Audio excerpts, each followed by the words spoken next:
574 federally recognized tribes.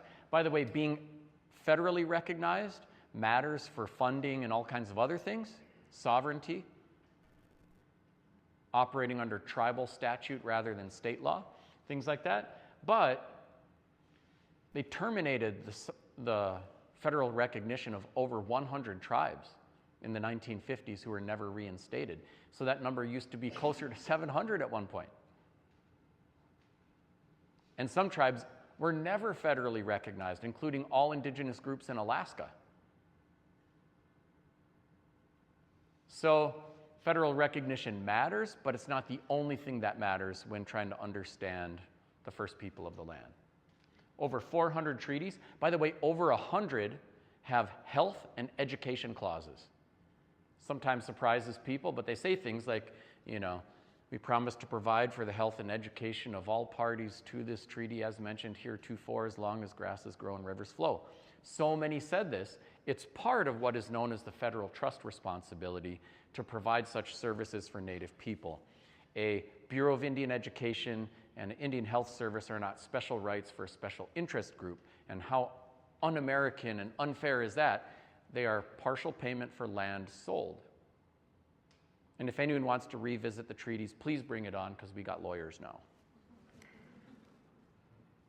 We've done such a poor job of delivering on the federal trust responsibility, we're an abrogation of all of them, not to mention the specific terms of all the various treaties. By the way, what's at stake there is not just Native people and all the crap they've had to deal with. That matters. What is also at stake there is the integrity of the United States of America. If we tell the kids, be honest, and we tell the kids, great human beings keep their word, and then our nation never does,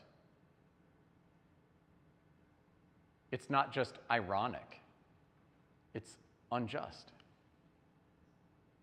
And so it is a blessing and benefit to America to hold her accountable to her promises, because it makes America greater for everybody. And we are heading to a time when all Americans will have a minority experience. So protecting minorities from the tyranny of the majority, that's the language right out of the Constitution, becomes critically important for everyone. Practicing that is not just about the minority, it's about all of us. It is realistic, it might not feel like it right now, that Christians will be a minority at some point.